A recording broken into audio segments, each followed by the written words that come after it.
and have it explode over their own land. Don't mess with Israel. That's what the verse is saying.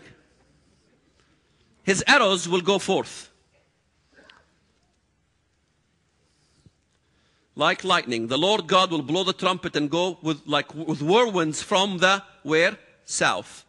So if the Lord himself, Christ, is fighting coming from the south, where is he going? He's coming south, he's going. Good, okay, good. Sometimes it's American geography, little bit. He's going north. But I thought the Antichrist is coming from the west. Why is he going north? Do you know there is no place in the Bible that the threat's coming from the west? It's all from the east, kings of the east, and it's from north and from the south. Nothing from the west. In fact, the ships of Khittim in Daniel, which is translated as the Roman ships from the Mediterranean, comes to fight against the Antichrist. Because the Western mindset thinks that the Antichrist rules the entire globe. Because you're all set on your idea. Antichrist rules the whole world. You're all going to go to the DMV and get computer chips. And if you don't get the chip, guess what? You know, you're not going to buy and sell. I know what you think. I've been spying at you when I was a Muslim.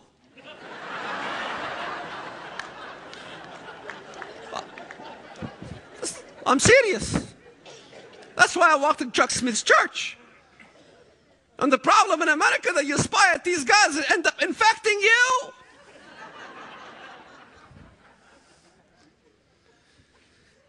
So what is it going to be? John, man, he's got the chip. Get a little microscope and look at foreheads with chips. Is that what it's going to be about? Second of all, how many flavors are there? If you go to the book of Revelation, look at the flavors of these marks of the beast and all that stuff. How many flavors do you have? Verse 17. Revelation 13, verse 16, 17, and 18. He caused all, both small and great, rich and poor, free and slave, to receive a mark in their right hand and on their foreheads. Wow. That no one may buy and sell, lest he have the mark or the name or the number of his name. What's this or? Can you tell me what the or means? This or this or that. If it's 666, one size fits all, what's the ors? There's reason for those ors. There's different flavors. When you study the Bible, my friend, don't just listen to a sermon. Go to the text, examine each word. Each word. What is that word? And be a stickler over that word. What does that word mean? I want to know what that word means. Sometimes I spend an entire month trying to research what one word means in the Bible. Entire month. And when I get it, Eureka! I got it! Wake up my wife 3 o'clock in the morning. Honey, look what I found, the nugget!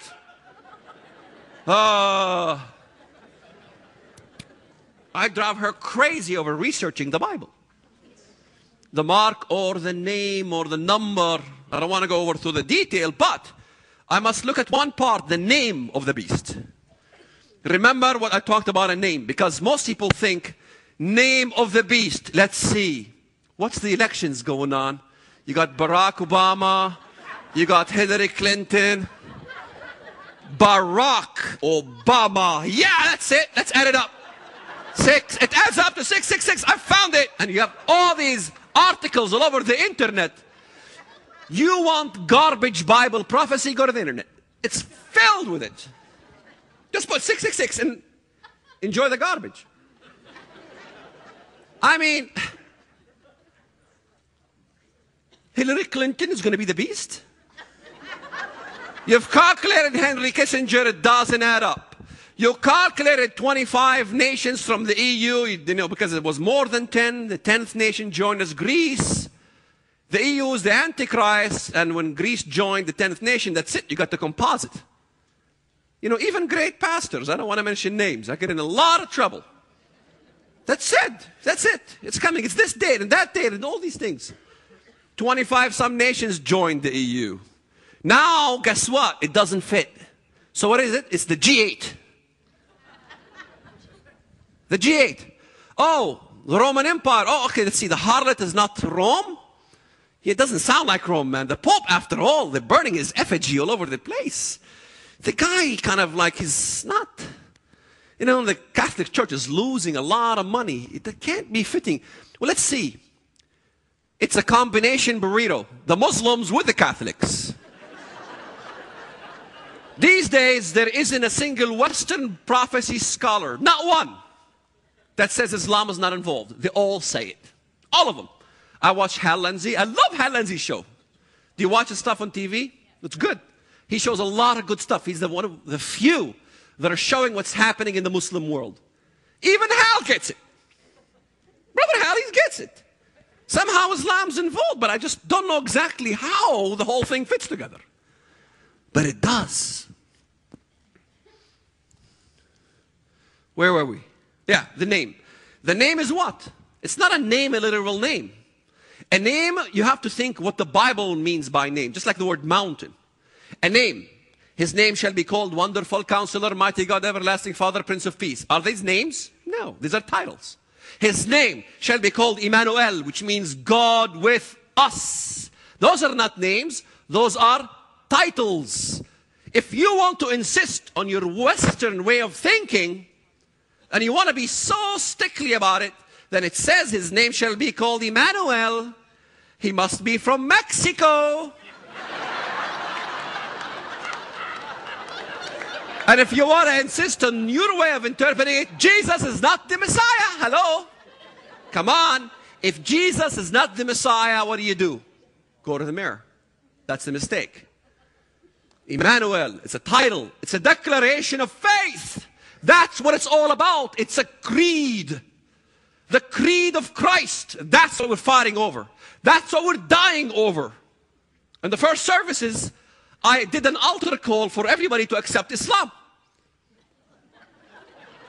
I said, anybody here wants to accept Islam? There is no God but Allah, and Muhammad is his messenger, and you will have instant peace with the Muslim world. You want to have peace? You can have it right now.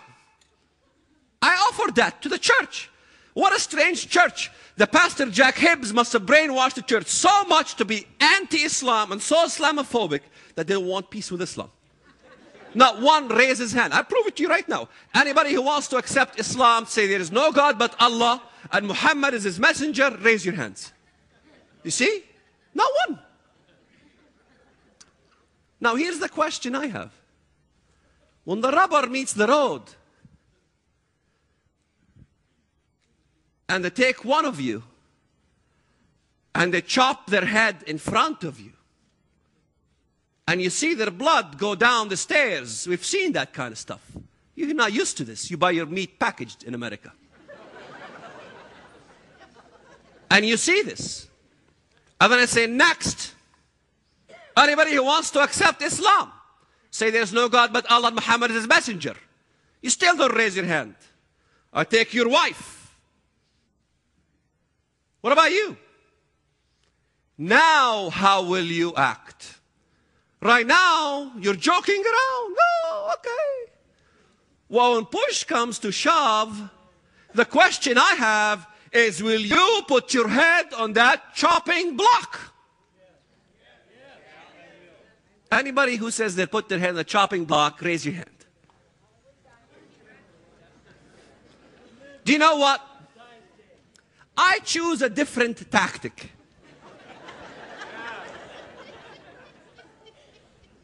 I'll fight. I'll fight. I choose to fight. I ain't gonna let nobody chop my wife's head in front of my eyes. I'm gonna take a dozen of them before they get me down. And that's the American attitude. We're not going to take no mark of the beast. But it take a mark of blasphemy. The mark is the name, by the way. And it's a declaration of faith. That's what it is. It's a creed. Emmanuel is a creed. Wonderful Counselor, Mighty God, Everlasting Father, Prince of Peace is a creed. It's the creed that we all died for. It's the creed that your forefathers died for. They bled for it. And those people want you to believe